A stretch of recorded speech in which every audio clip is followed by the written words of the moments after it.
Eles previram guerras, a vinda do Messias, a ascensão e a queda de grandes impérios. Por milhares de anos, as palavras e as visões dos profetas mudaram o curso da história. Nenhum país foi tão influenciado pelas profecias quanto Israel.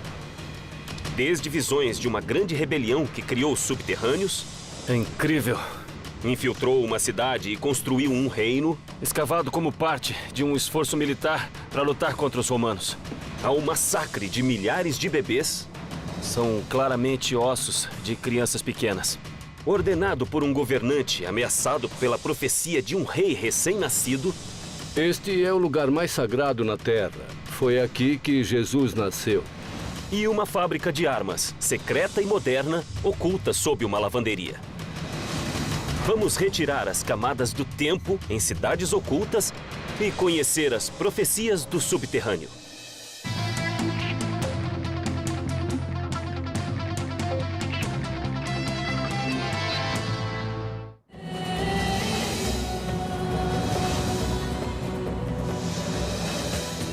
Para bilhões de pessoas, Israel é a terra mais santa do planeta. Seus 5.000 anos de história estão repletos de profetas, messias, guerras e derramamento de sangue. Seu presente é assombrado por fantasmas do passado e profecias do futuro.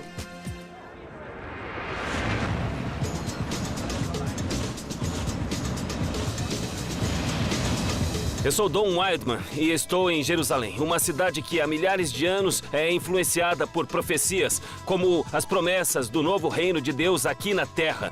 Previsões de guerras sangrentas e alertas do Apocalipse. De Abraão a Jesus e até a Nostradamus. As palavras dos profetas têm orientado reis e influenciado o destino de pessoas comuns como você e eu. Hoje, a cidade antiga que está no cerne das profecias quase desapareceu. Mas se olharmos embaixo das ruas, ainda podemos achar o mundo perdido dos profetas e talvez vislumbrar o futuro. O moderno Estado de Israel foi fundado em 1948. Mas a ideia de um Estado judeu data de milhares de anos atrás, quando os profetas falavam do Messias. No século VIII, o profeta Isaías previu que um Salvador libertaria os judeus de séculos de opressão. Os cristãos acreditam que a profecia se realizou com o nascimento de Jesus em Belém.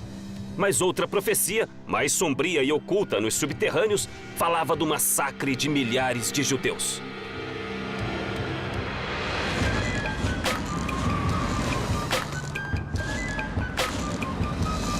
Eu estou a 8 quilômetros de Jerusalém. Estou em Belém, que quase todos conhecem como o local do nascimento de Jesus. Ela fica na famosa Cisjordânia, uma região que pode ser muito perigosa, mas nada perto do que era 2000 anos atrás. E o que se vê por aqui não lembra nada o lugar no ano zero. Mas ainda existem partes do passado ocultas sob o solo. Um passado moldado por duas profecias muito diferentes e muito poderosas. Uma falava do Messias, o Salvador dos judeus oprimidos, e a outra era muito sombria, um alerta assustador de um massacre de inocentes recém-nascidos. A Igreja da Natividade situa-se sobre uma colina no centro da cidade. Com mais de 1.400 anos e ocupando 3 acres, ela mais parece uma fortaleza. Mas alguns passos abaixo deste piso pode ficar o verdadeiro lugar onde Jesus nasceu. Eu vou me encontrar com o professor Custandi Shimali. Ele é especialista na Igreja da Natividade e a família dele mora em Belém desde antes do século XV. Professor? Olá, como vai? Aqui parece um show de rock, né? É sim, parece. Mesmo com a violência tão frequente na Cisjordânia, as pessoas visitam a Igreja da Natividade há 2000 anos. Sim. Os visitantes entram por esta portinha, construída pelos otomanos para que os animais não entrassem na igreja.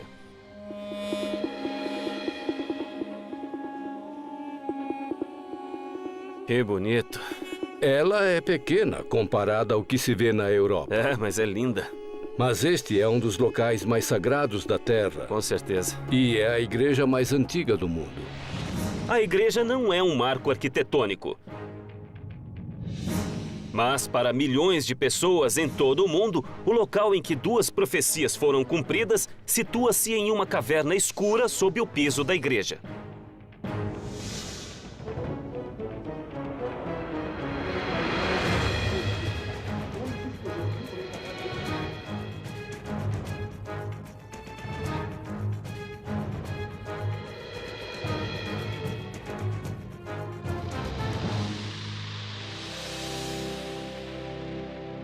Este é o local da manjedoura.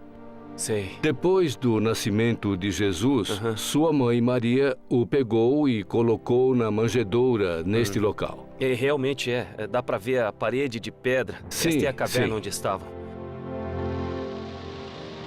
Eu tô sem palavras. Nós estamos no centro da cristandade, bem aqui. Sim, este é o lugar mais sagrado da terra. É o lugar onde Jesus nasceu. Este é o local do nascimento de Jesus Cristo. E estamos no interior da gruta subterrânea, onde começou a vida mais sagrada de toda a cristandade. Este é o lugar exato da caverna onde ele nasceu. Para muitos, Jesus é o esperado Messias que cumpriu a antiga profecia. Lucas escreveu que Maria e José viajaram 140 quilômetros de Nazaré a Belém para registrar-se no censo romano. Procuraram uma hospedaria, mas dormiram em uma caverna onde havia animais. A partir do século II, os cristãos começaram a fazer peregrinações a grutas. No ano 200, para impedir os cultos cristãos, os romanos construíram um templo de Adonis neste local.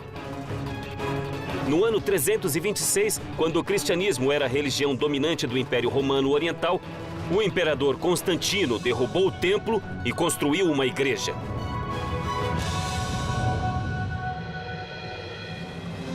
A Igreja da Natividade e o cristianismo ligam o nascimento dessa criança a esta caverna escura. Qual foi exatamente a profecia de Isaías? Que um novo rei nasceria na cidade de Belém e se tornaria o rei dos judeus. Quanto tempo antes de a profecia ocorrer? 700 anos antes do nascimento de Jesus Cristo. Então, durante 7 séculos, as pessoas esperaram essa vinda. A profecia de um rei judeu trouxe esperança aos judeus. Mas Herodes, o rei da Judéia, considerou-a uma ameaça. Herodes ficou cada vez mais paranoico e imprevisível e mandou matar a esposa, o cunhado e 3 de seus filhos.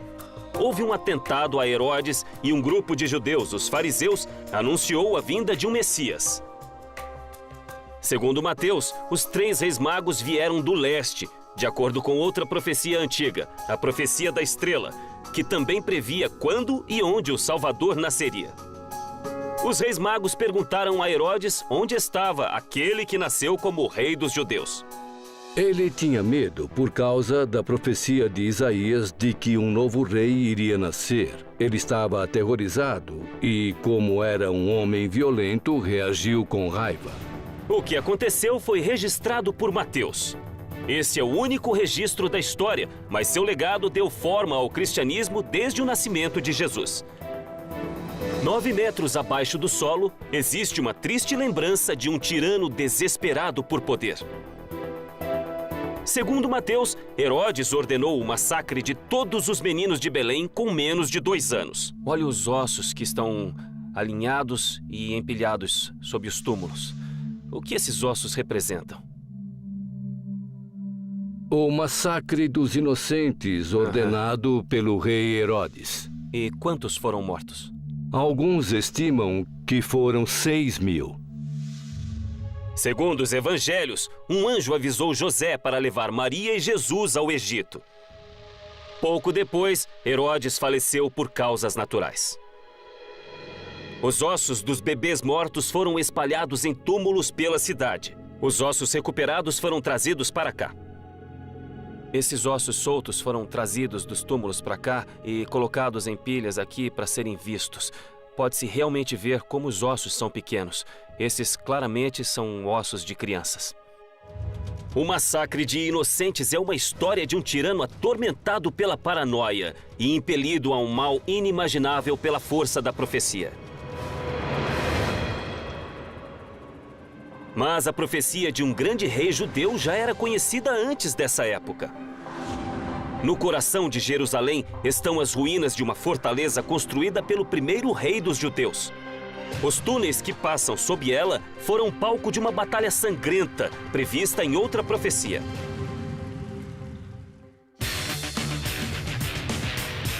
Israel gasta mais per capita para se proteger do que qualquer outro país.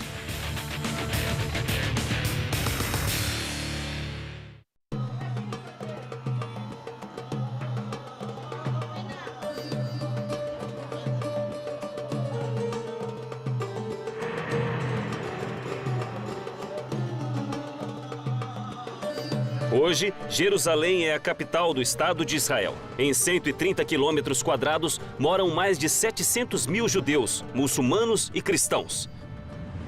Sua origem é a antiga cidade de Davi, o homem que transformou uma terra de pequenas tribos em uma nação poderosa. Sob as ruínas da cidade murada do rei Davi, encontramos antigas evidências de duas profecias que alteraram o destino da Terra Santa.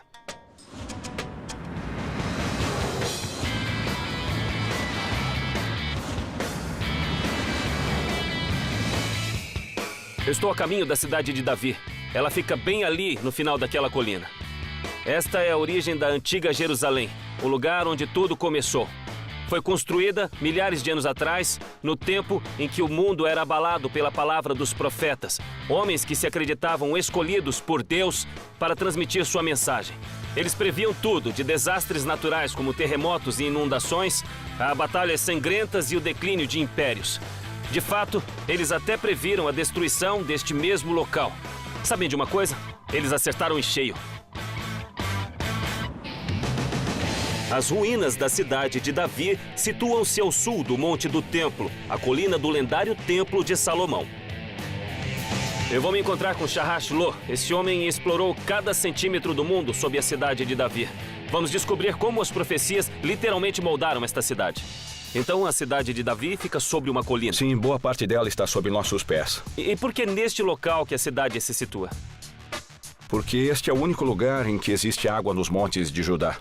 A água era essencial para a cidade, mas os túneis subterrâneos construídos para captá-la seriam palco de uma das batalhas mais sangrentas que a cidade jamais viu. Então, daqui em diante, vamos pelo subterrâneo, é isso? É, o início foi construído e depois escavado. Sei.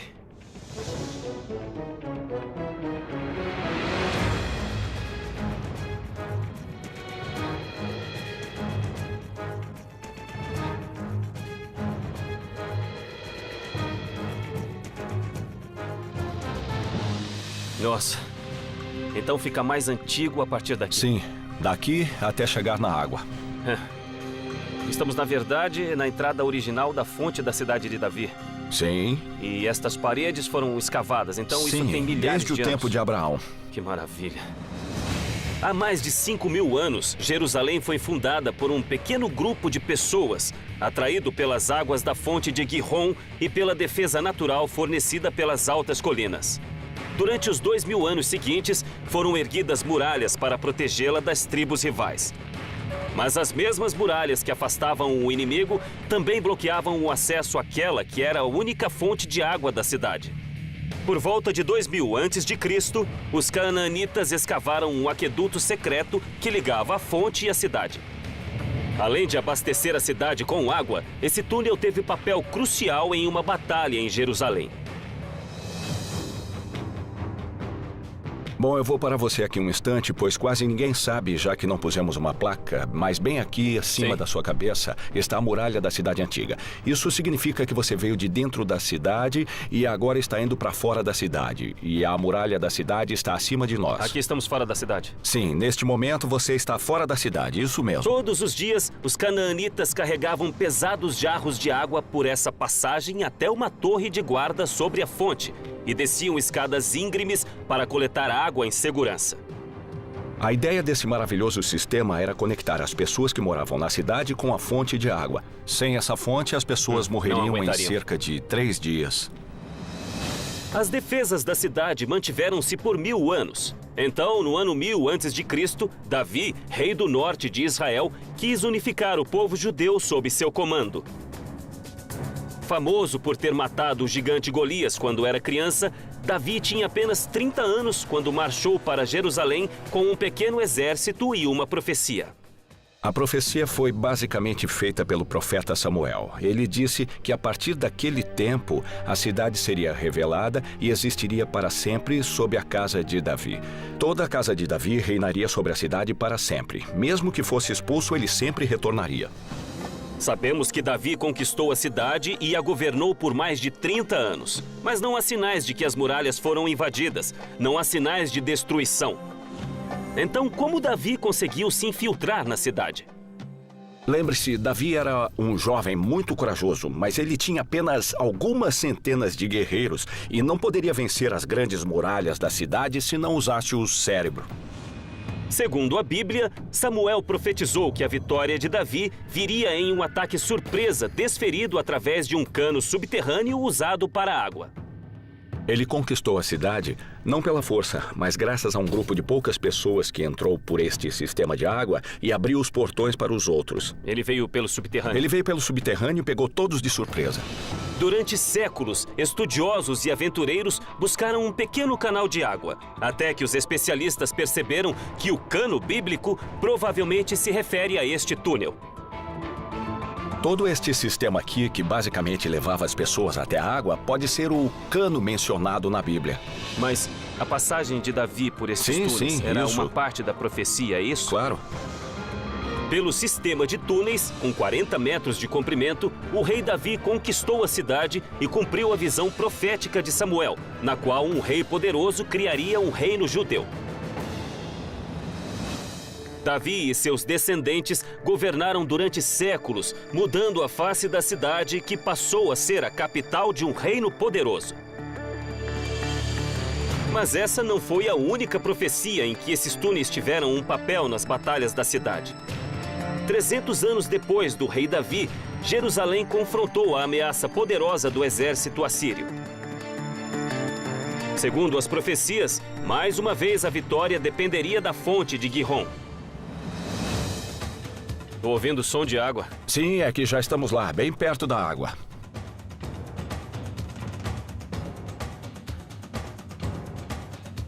Mas esta água é natural? Esta é a própria fonte de Gihon que estamos falando tanto. A fonte foi usada por muitos anos. Mas em 701 a.C., o exército assírio, com 200 mil homens, varreu Israel. O rei da Judéia precisava de uma defesa que salvasse o reino e cumprisse a profecia de Isaías de que os túneis eram a solução. Os assírios tinham conquistado 46 cidades e marcado o local das vitórias com uma pilha de crânios. Jerusalém era o próximo alvo. Conforme o exército se aproximava e os refugiados acorriam a cidade, o rei Ezequias percebeu que um caminho até a fonte não bastaria. Ele precisava de um canal que trouxesse a água para a cidade. Jerusalém tinha crescido 3 ou 4 vezes na época. Enquanto construía uma nova muralha, ele pensou, a água não é bastante para sustentar a todos. Eu preciso resolver isso e realizou um feito incrível. Uma grande obra que foi criar e escavar o túnel de Ezequias, em que estamos entrando agora. O túnel de Ezequias tem 500 metros de comprimento, 100 dos quais sob o solo, e sai do lado ocidental. Há um leve declive da fonte para a piscina de Siloé, que é o extremo do túnel dentro da cidade.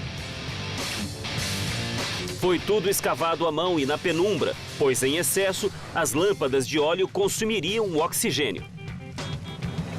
Quando o exército assírio chegou à cidade, o profeta Isaías subiu na muralha e alertou: "Vocês não devem entrar na cidade, assim diz o Senhor, pois estamos prontos."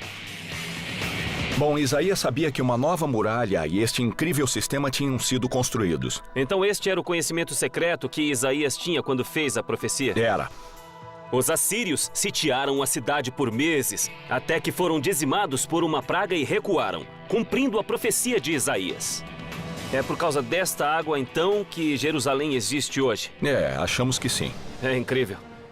Este sistema de água foi criado para a defesa contra os assírios. Esta água vem exatamente da mesma fonte que fluía naquela época. Vamos dar uma olhada. Olha só essa água. Ela corre por aqui.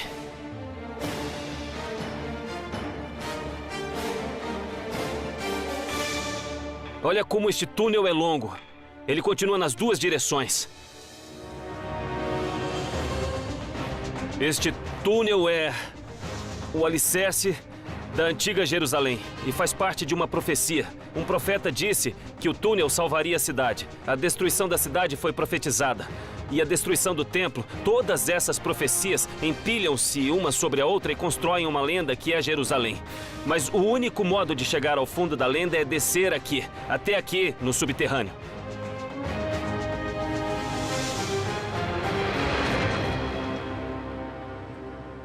O rei Davi cumpriu a profecia de um reino judeu unificado. Mas em uma terra cercada por impérios, os judeus teriam de lutar para salvar a Terra Santa. Quando os romanos cruzaram o continente, eles resistiram e, mais uma vez, usaram os túneis como campo de batalha.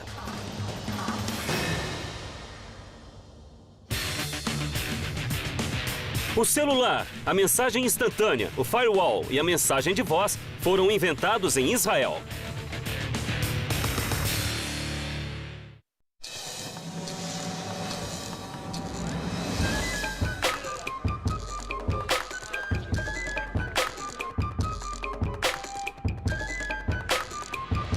A cerca de 20 minutos de Jerusalém, ficam as ruínas de uma incrível fortaleza.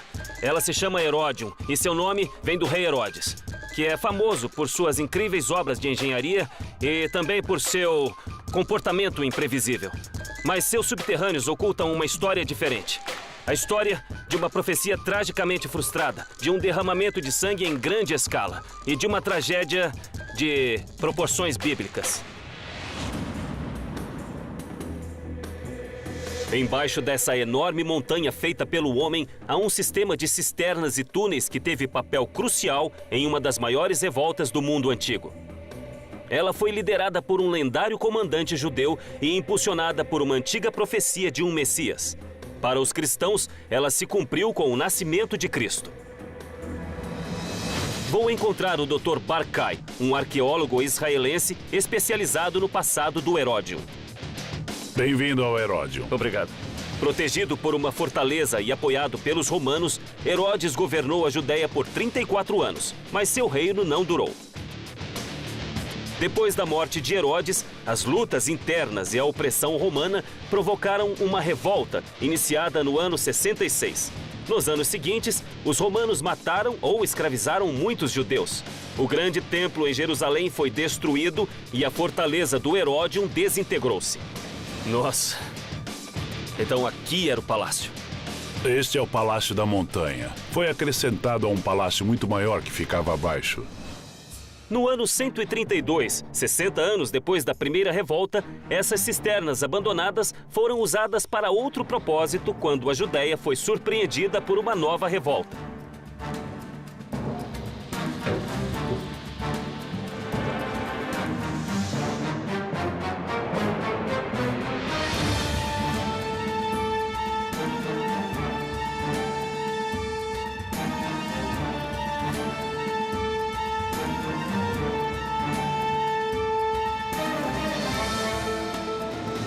Este é o local por onde eles levavam a água direto ao palácio.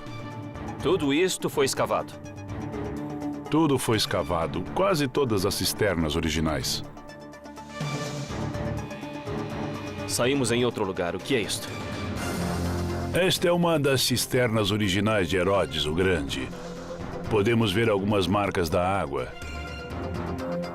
O gesso mais acinzentado é um reboco hidráulico. Ele pode conter água até hoje, embora tenha mais de 2000 anos. Mas em 132, quando irrompeu a rebelião, os judeus transformaram os túneis em uma armadilha mortal. Quando os rebeldes judeus ocuparam as ruínas da fortaleza de Herodes, encontraram um sistema de cisternas e túneis construído 150 anos antes. A fortaleza ocupava 3.000 metros quadrados. Os engenheiros de Herodes criaram uma montanha na planície desértica. Construíram uma estrutura cilíndrica com paredes duplas, cobriram com toneladas de terra e transformaram uma pequena colina em uma imponente montanha de 700 metros de altura. O palácio construído no topo era rodeado por muralhas e torres. Tinha grandes salões, luxuosos aposentos particulares e banhos romanos. O conjunto usava muita água e as cisternas subterrâneas também precisavam ser enormes. Depois da destruição do conjunto, os romanos não se incomodaram com a montanha. Mas os rebeldes conheciam o subterrâneo e seu brilhante líder militar decidiu usá-lo. O líder da segunda revolta era um homem muito carismático. O seu nome era Simão, o filho de Cosiba. Na Torá, o livro dos Números profetiza a chegada do Messias, ou filho da estrela, que virá para salvar os judeus. Para os cristãos, que na época eram apenas uma pequena seita judaica, a profecia previa o nascimento de Jesus. Para a maioria dos judeus, Simão era o Messias, a quem chamavam Bar Kokhba, filho da estrela. Bar Kokhba era um líder militar brilhante e cruel, que exigia lealdade absoluta. Existe uma lenda de que seus homens tinham de cortar os próprios dedos para demonstrar lealdade. Quando Bar Kokhba e seus homens descobriram as cisternas, criaram um plano engenhoso para usá-las contra 12 legiões de soldados romanos, quase 100 mil homens. Eles escavaram as paredes de gesso das cisternas e foram para todas as direções. É um sistema de túneis muito complexo para confundir o inimigo. O túnel dos rebeldes alcançou mais de 300 metros, expandindo as cisternas que já existiam e criando um sistema mais elaborado, usado para guardar armas e suprimentos e também para emboscar os romanos. Quando o exército romano chegou ao Heródium, os rebeldes usaram a rede de túneis para desferir ataques surpresa. Se os romanos encontrassem os túneis, seriam massacrados. Olha isso, olha só como é feito. Eles escavaram este lado, agora está fechado, mas havia uma saída aqui e uma outra saída aqui. Os rebeldes lutaram por mais de 3 anos, mas no final, Bar Kokhba, o filho da estrela, foi morto e os rebeldes foram dizimados. Os sobreviventes foram aprisionados ou vendidos como escravos. Essa é a saída daqui e também a entrada. Mas que batalha mais brutal! Esses homens enfrentaram o Império Romano. Só faria isso quem tivesse convicção. E eles acreditavam ter o apoio de uma profecia segundo a qual seu líder poderia ser o Messias. E depois foram vencidos, com resultados catastróficos para o povo judeu. A desolação começa aqui, no subterrâneo. Há milhares de anos, Israel é o lar do povo judeu. Mas os grandes impérios deixaram sua marca na região. Egípcios, romanos e uma cidade grega perdida ainda estão aqui, sob o solo do deserto.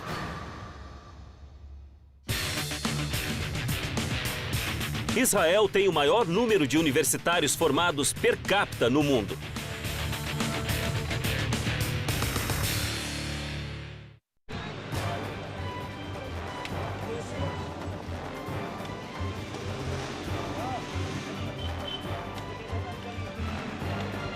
Apesar de milhares de anos de turbulência, Jerusalém continua a existir.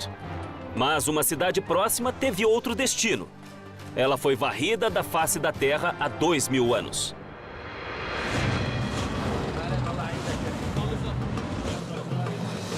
Estou a 56 quilômetros de Jerusalém, nas ruínas de uma cidade antiga chamada Maresha. Bom, eu admito que não parece muito, mas acredite em mim. Há um outro mundo oculto bem embaixo dos meus pés. Por quase 1000 anos, este foi um sangrento campo de batalhas entre os pagãos que viviam aqui e os hebreus de Jerusalém. Quando essa longa e violenta guerra irrompeu, só havia um refúgio seguro, que fora construído cuidadosamente por séculos. Uma outra cidade, subterrânea.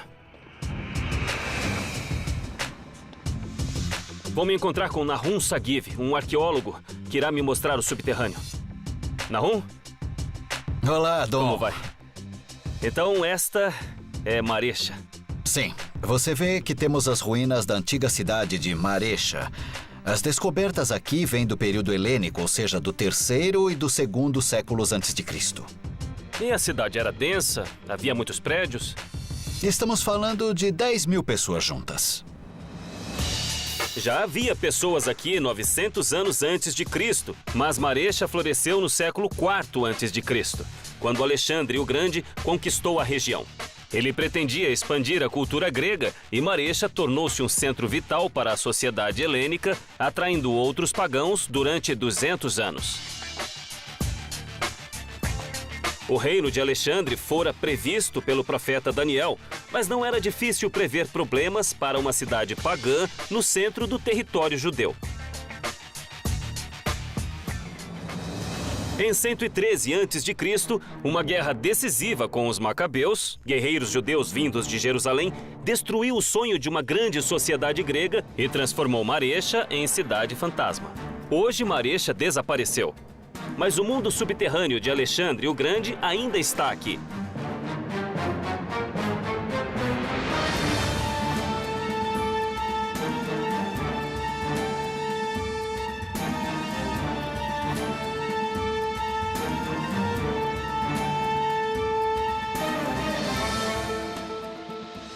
Esta é uma das 800 pedreiras escavadas à mão entre os séculos IV e X. Quase todas têm de 12 a 15 metros. É uma caverna depois da outra. Exatamente. Temos um grupo de dezenas de cavernas em sino muito grandes, muito altas. Todas elas são conectadas, é incrível. Esta foi uma grande operação de mineração. O calcário extraído dessas cavernas foi usado para construir Marecha, mas exigia manutenção constante. Eles usaram para construção, mas para mantê-lo é preciso rebocar as pedras. Se não houver população que continue a rebocar as pedras, elas irão desaparecer. Abandonadas há séculos, as casas de calcário de Marecha desmoronaram. Mas uma parte vital da cidade, remanescente dos gregos, permaneceu abaixo da superfície, a salvo dos cortantes ventos do deserto. Olha isto. Dê uma olhada. O que é esta coisa? Este é um esmagador. Esmagador. Para azeitonas. Então todo este subterrâneo foi feito para fazer azeite? Nós acreditamos que este tipo de esmagador chegou depois da conquista de Alexandre o Grande. 20 dessas antigas fábricas de azeite foram encontradas até agora. Elas abasteciam a cidade e exportavam 190 toneladas por ano. Há 20 anos, Nahum e seus colegas escavam esta área. Teve que tirar muita terra, hein? Removendo 2.000 anos de detritos e revelando grandes câmaras subterrâneas. Uma das maiores salas que encontraram em Marecha, que lindo, foi esta. Uma sala não para a realeza, mas para pombos. Nossa, tem uma caverna enorme aqui. Olha isto. É incrível. O que é? Isto é um columbário. Um columbário, o que significa? Eles costumavam criar pombos aqui para usar a carne e o esterco. Olha isto. Esses buracos são para criar pombos. Olha só, estão perfeitamente alinhados. No antigo mundo mediterrâneo, os pombos eram uma mercadoria valiosa. Os pombos eram vendidos aos judeus para rituais de sacrifício e os excrementos, ricos em nitrogênio, eram usados como adubo para os olivais. Esses pombais eram muito valiosos para os moradores de Marecha. Este é um dos maiores que temos em Israel, é claro. E aqui, nesta área, nós temos centenas de pombais. Os pombais de Marecha foram criados antes de Alexandre e se expandiram com o tempo. Os pombais tinham 30 metros de comprimento e 10 de altura.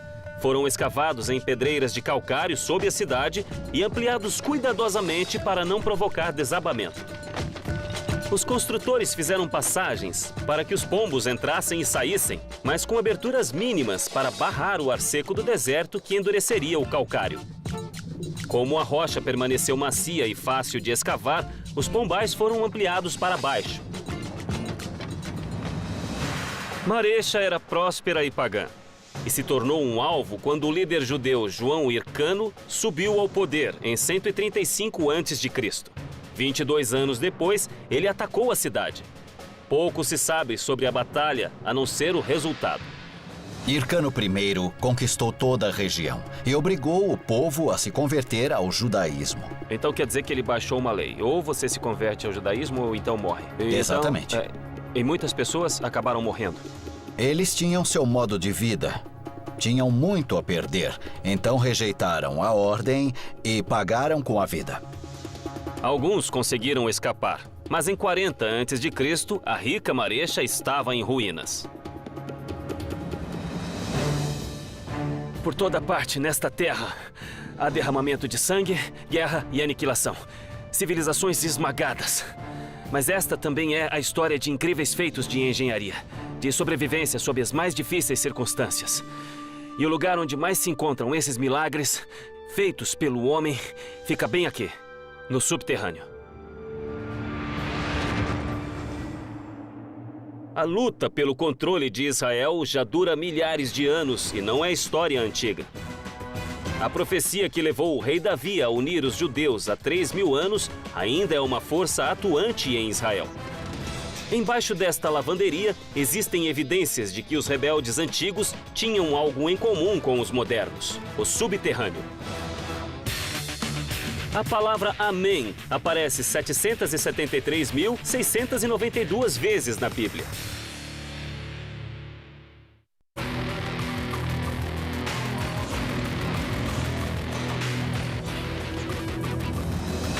Em 1945, Jerusalém e o resto de Israel eram parte da Palestina, controlada pelos ingleses. Mas os 500.000 judeus que viviam aqui estavam determinados a cumprir a profecia de Ezequiel, de que Deus iria reunir seu povo e reconstruir Israel.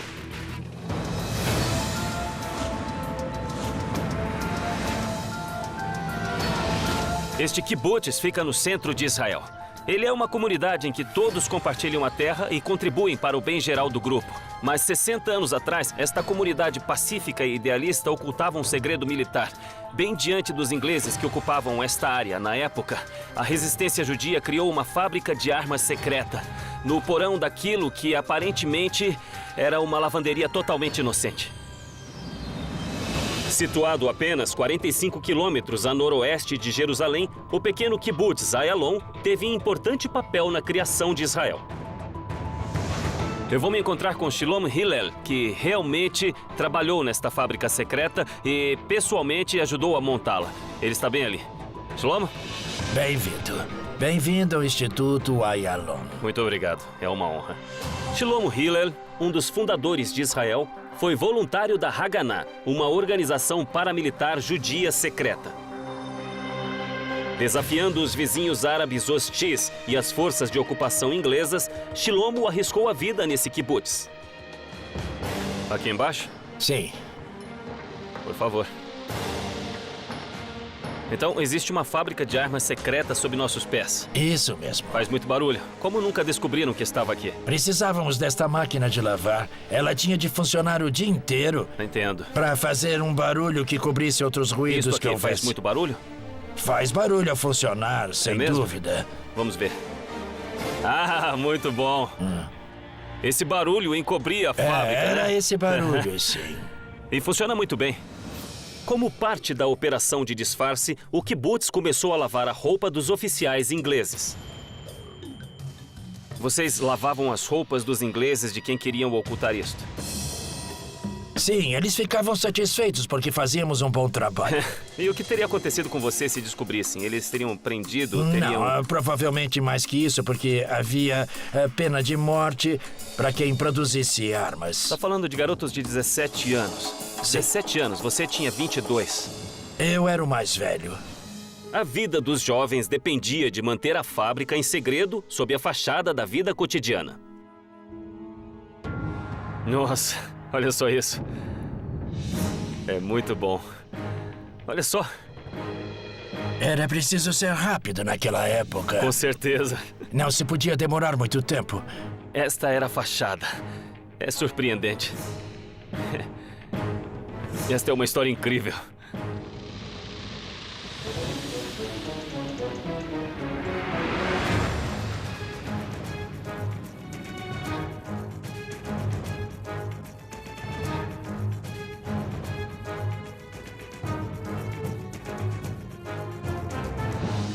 Que coisa incrível. Fica a cerca de 8 metros abaixo da superfície. 8 metros abaixo. Sim. É cerca de 20 pés. O espaço está como era na época? Exatamente. A lavanderia cobria o poço de entrada para a fábrica de balas, 8 metros abaixo. Nos fundos da lavanderia havia uma padaria que ocultava outra entrada. As paredes de concreto e o teto da fábrica de 160 metros quadrados eram reforçados com ferro. O que vocês fabricavam aqui embaixo? Munição. Um único item. Balas para a metralhadora Sten. A Sten era uma metralhadora inventada pelos ingleses. Era barata e fácil de produzir e disparava mais de 500 rajadas por minuto. A Sten usava balas de 9 milímetros chamadas Parabellums, que significa preparar para a guerra.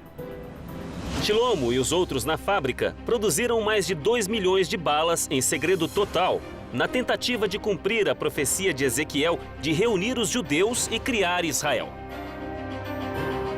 Bem, isso aconteceu em 1945. Foi no final da Segunda Guerra Mundial. Nosso povo começou a entender que havia uma possibilidade, provavelmente pequena, de que se decidisse criar o Estado de Israel depois da Segunda Guerra Mundial, depois do Holocausto.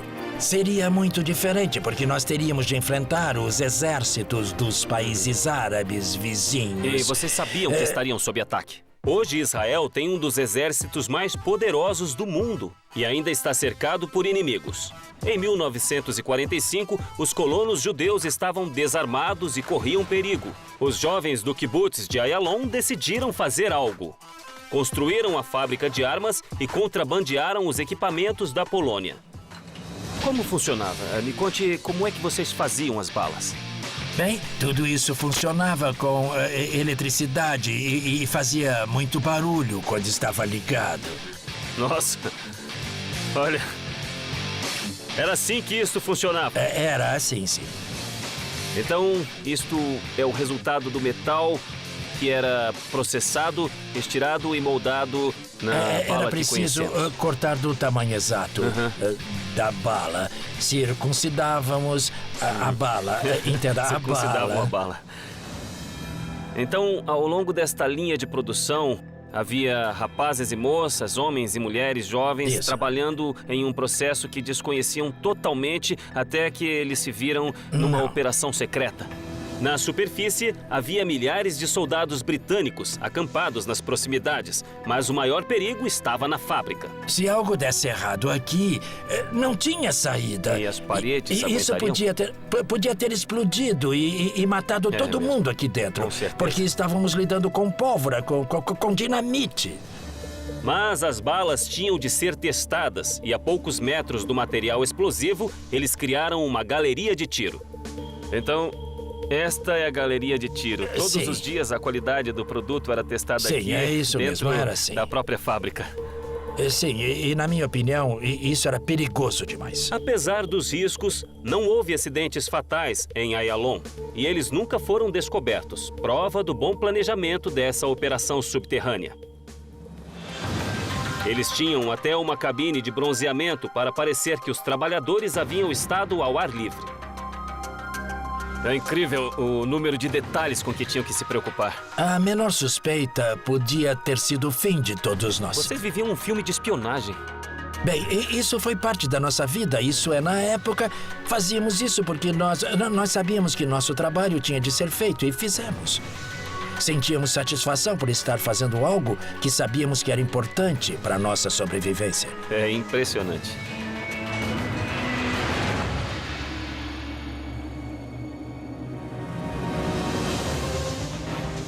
Por milhares de anos, as palavras dos profetas influenciaram Israel.